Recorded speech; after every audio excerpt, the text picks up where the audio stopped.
Selamat sore Pak Yuven, Pak Ketua Komisi 1. Bapak ini kita ada dapat informasi soal adanya SK pejabat yang tidak sesuai dengan undang-undang aturan, dan itu sudah dari KSN sendiri katanya ada surat, dan juga Komisi 1 sudah membentuk pansus.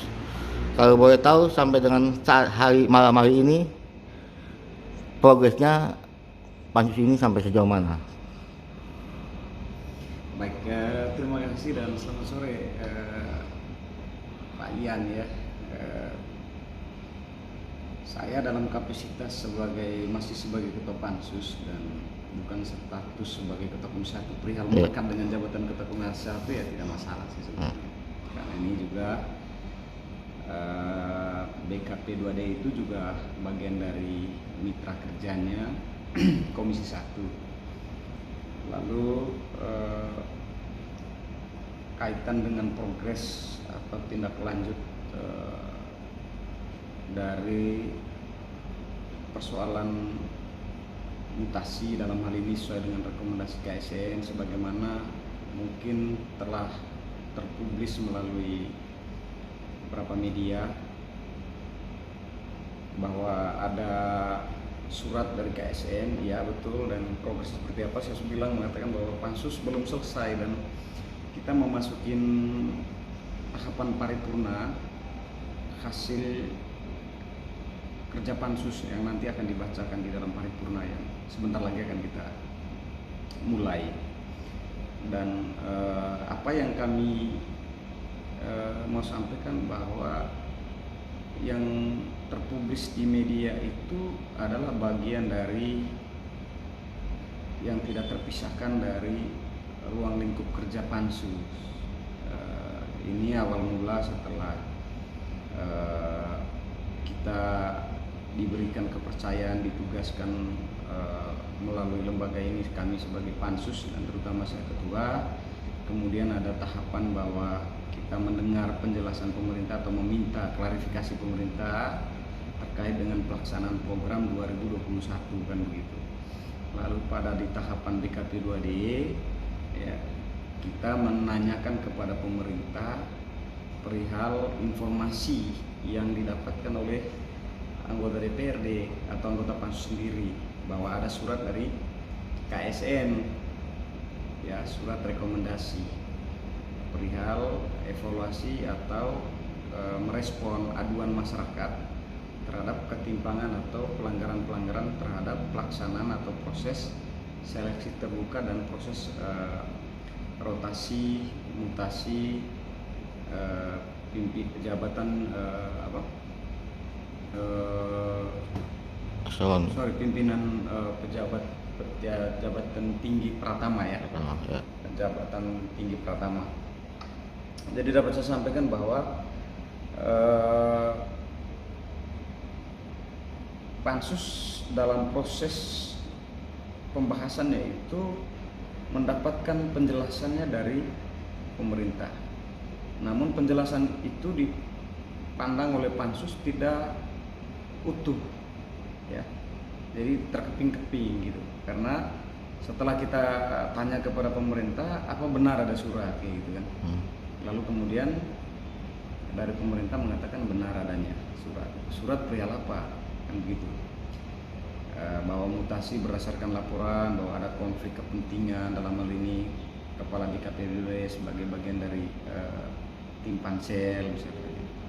Kemudian ada yang tidak lolos PIM 3 lalu dinyatakan lulus dan dilantik gitu. Kemudian ada faktor kesehatan yang sebenarnya tidak memenuhi syarat gitu. Tetapi dari tiga-tiganya itu berdasarkan penjelasan pemerintah ya di pansus saat itu adalah bahwa mereka sudah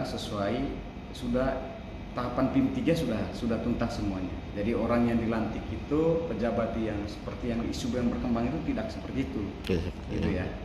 Itu memang sesuai dengan surat KSN juga bahwa memang PIM 3 mereka sudah lewatin semuanya. Kemudian kaitan dengan pendengaran juga tidak ditemukan pelanggaran karena memang ada administrasi, ada surat dari dokter yang menunjukkan bahwa mereka dalam kondisi cukup sehat. kan gitu. Itu sesuai. Kemudian yang yang ketiga soal konflik kepentingan karena adanya adik kandung, kan begitu.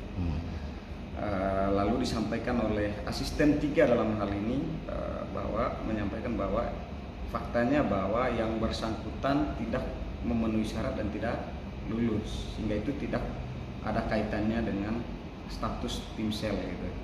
Dalam hal ini kakak kandungnya adalah Pak Ade Manafi. Namun kan kami melihat bahwa ini kan bukan soal lulus dan tidak lulus, diangkat dan tidak angkat, tetapi memang aturannya begitu. Kalau ada berupa adik kandung atau kakak kandung atau masih ada ikatan keluarga ya yang mengikuti seleksi, memang Pak Ade harusnya tidak boleh atau tidak boleh melanjutkan statusnya sebagai bagian dari anggota tim sel, maka dia harus mengundurkan diri kan gitu. Itu. Nah, karena kami ragu dengan keterangan pemerintah, karena kami minta suratnya, itu dulu kronologisnya seperti itu ya. Jadi Pansus meminta surat KSN untuk dilampirkan atau dibagikan kopiannya kepada panitia khusus, tapi kan tidak dikasih. Karena tidak dikasih, akhirnya kami penasaran gitu loh. Kami penasaran dan kami anggap belum mendapatkan informasi yang utuh. Maka Pansus memandang penting untuk melakukan uji petik lanjutan langsung di KSN sama BKN gitu. Itu kurang lebih gitu.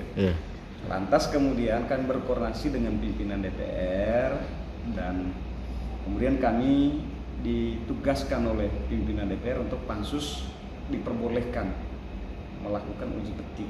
Itu kronologisnya. Dan ternyata memang kami mendapatkan kesempatan untuk bertemu dengan Komisi Aparatur Sipil Negara. Kami menggali apa sih sesungguhnya kayak gitu kan?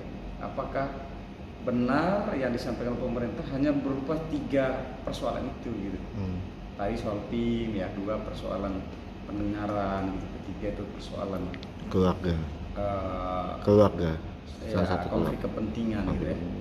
Lalu kemudian karena sesuai keterangan pemerintah tambahannya adalah itu bersifat nanti kami balas surat juga gitu, jadi tidak ada hal lain gitu. Kenapa memang benar? Ternyata memang apa yang kami dapat, apa yang Pansus dapat di KSN itu berbeda. Artinya persoalan itu tidak hanya 3, tapi malah ada persoalan lain yang lebih substantifnya itu, yang lebih substansi ya, kaitan dengan proses mutasi. Maka di situ kami terkejut. Di situ kami agak kaget karena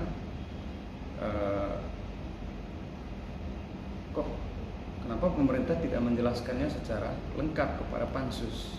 Itu karena Pansus tidak sedang menghukum atau mencari siapa benar siapa salah, tetapi kami melekat dengan tugas tanggung jawab kami kan supaya pengawasan fungsi pengawasan kami, dan Pansus itu diberikan tanggung jawab untuk menilai dan memberikan catatan strategis. Nah, bagaimana kalau kemudian persoalannya kita tidak pahami, lantas kita mau kasih rekomendasi apa?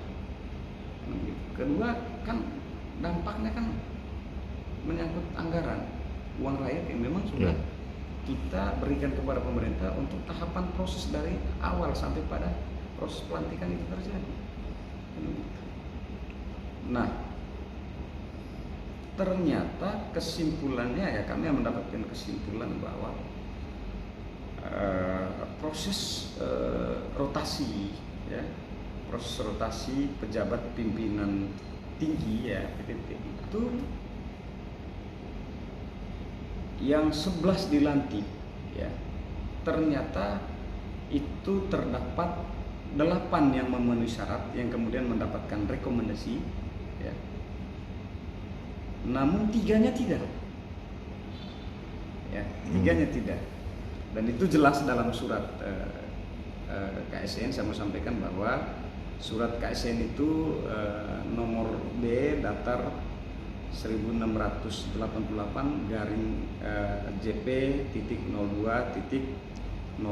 garing 05 garing 2022 tertanggal ya Jakarta 09 Mei 2022. Nah, eh, dalam surat itu juga memuat bahwa dari proses rotasi, ya, rotasi 11 pejabat pimpinan tinggi Pratama yang dilakukan oleh pemerintah Kota Kupang itu dijelaskan 8 memang memenuhi syarat, tapi 3 itu tidak memenuhi syarat, gitu. Namun kan pelaksananya dalam faktanya pemerintah dalam hal ini wali kota tetap melantik 11, kan gitu, melantik 11. Saya sampaikan nama-nama yang memenuhi syarat itu ada lengkap kok, ya.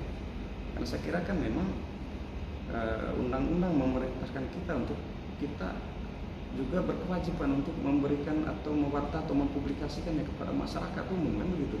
Ya. Artinya ada keterbukaan informasi publik gitu. Jadi nggak perlulah ditutup-tutupin, bukan kepentingan pansus, kepentingan pemerintah, kepentingan siapapun, tidak.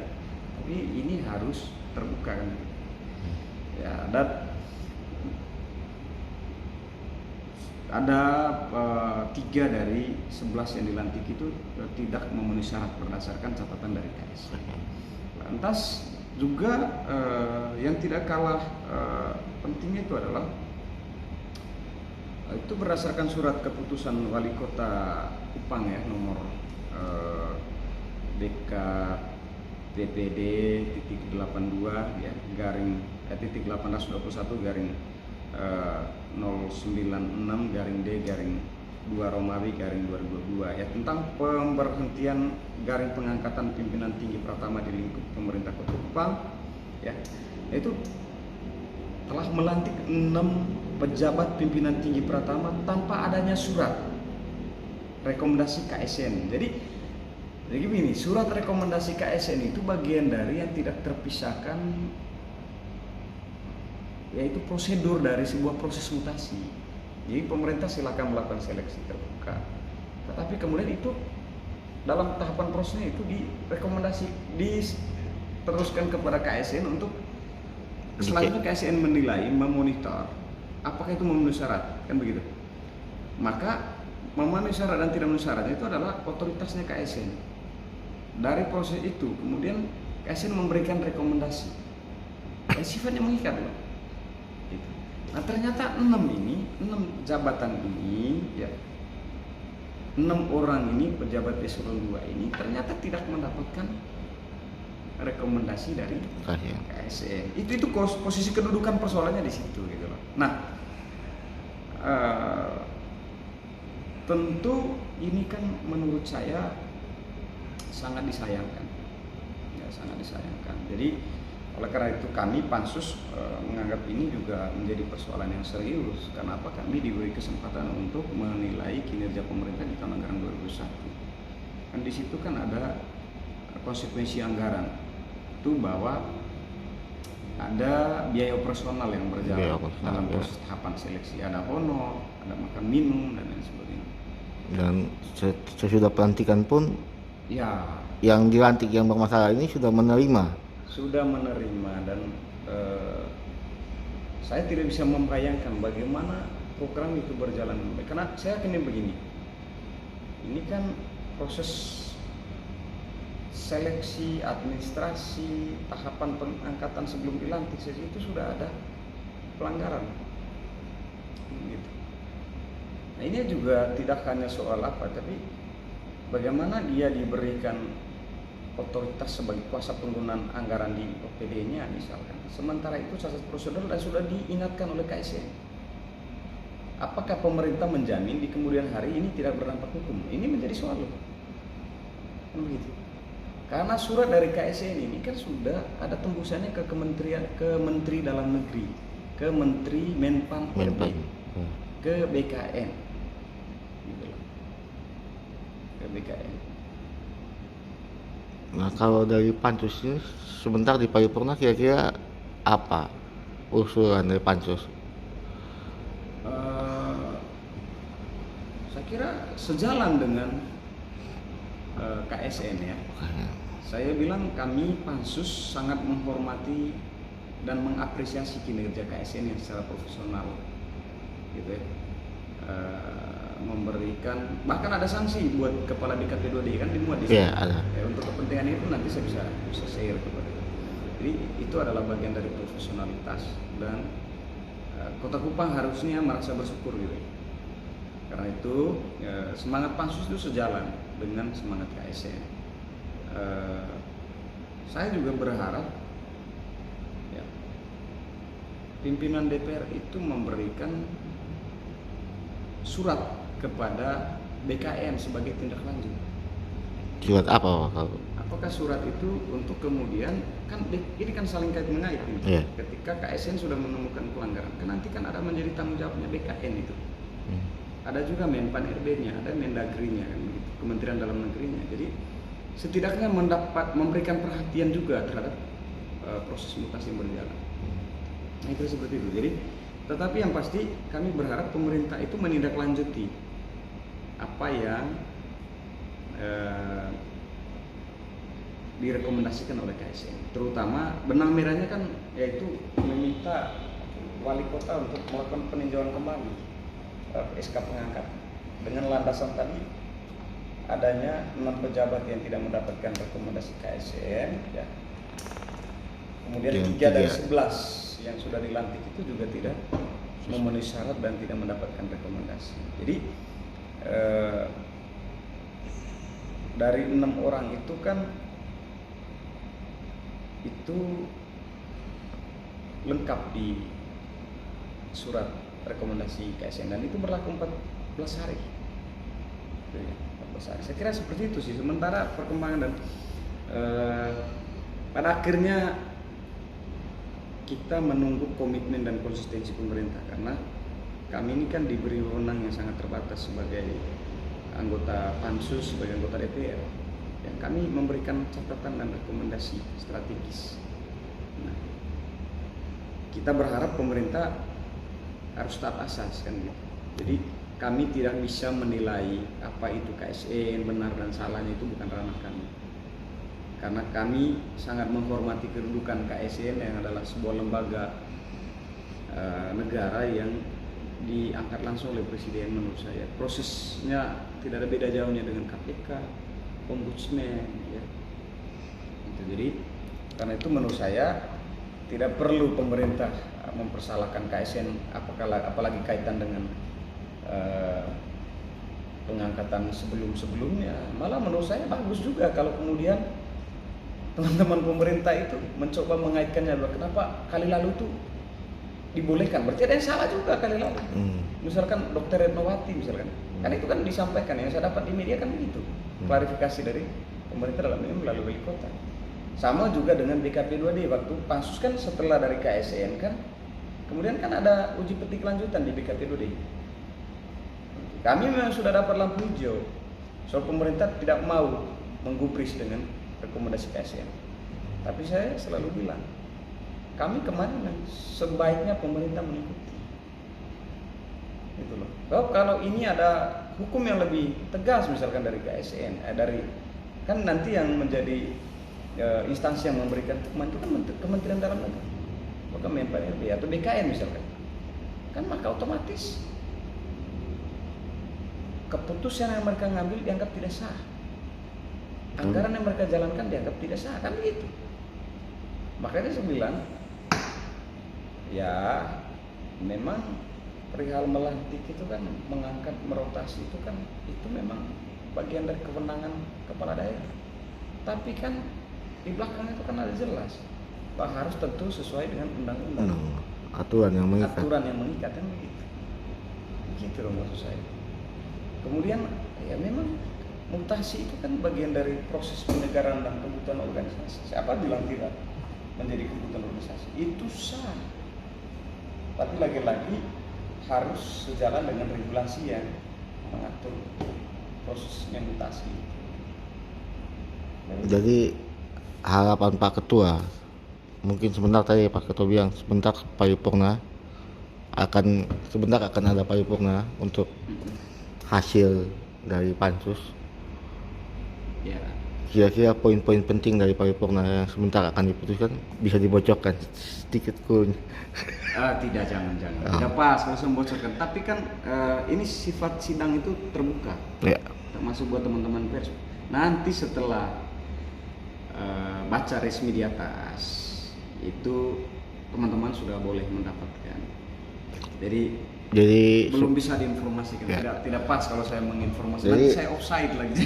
Jadi sebentar datanya akan dibagikan kepada teman-teman pers. Dibagikan. Termasuk dengan surat-surat rekomendasinya itu yang didapat. Surat rekomendasi KSN. Ya. Boleh. Kalau itu tidak harus menunggu, tapi nanti saya bisa bagikan. Oh ya. Nanti saya share itu, karena saya kan itu pun setelah pansus mendapatkan data resmi. Jadi KSN menyerahkan secara resmi suratnya. Kan kita harus berjalan dalam rel etika ya. Kalaupun kami tidak dapat kemarin dari tangannya pansus, dari tangannya KSN, kami tidak bisa untuk membahas. Ya. Tidak bisa membagi kepada siapapun. Karena itu bukan menjadi kewenangan kami. Tapi kita harus menjadi resmi, dan pansus kan semangatnya semangat transparan ini gitu loh. Untuk perbaikan, untuk kemajuan. Jadi saya mau sampaikan bahwa semangat kami semangat dalam menjalankan semangat kemitraan. Jadi DPR itu adalah mitra pemerintah, gitu loh. Jadi sebagai mitra yang baik, maka kami mesti mengingatkan pemerintah. Soalnya di media, minta maaf Pak ya, di media sosial sendiri ada terpecah pro pansus dan tidak pro pansus. Yang pro pansus mengatakan lanjutkan, yang tidak pro pansus pertanyakan, kok aneh, kenapa yang lalu-lalu tidak ada persoalan, sama seperti tadi Bapak bilang, kenapa saat-saat sekarang ini baru dipersoalkan gitu. Kayaknya mereka mau bilang bahwa pansus ini hanya mau cari-cari apalah gitu. Tidak. Jadi pertama begini, saya tidak boleh mengaitkan pansus yang dulu dan pansus yang sekarang. Kan tidak bisa begitu. Saya juga tidak bisa menilai KSN yang dulu dan yang sekarang. Tidak bisa, itu bukan ranahnya saya.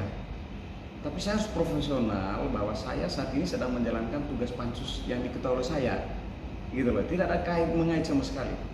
Kalau ada yang mengaitkan itu bukan urusan kami, gitu kan. Kemudian kami juga bekerja tidak dalam rangka mencari dukungan.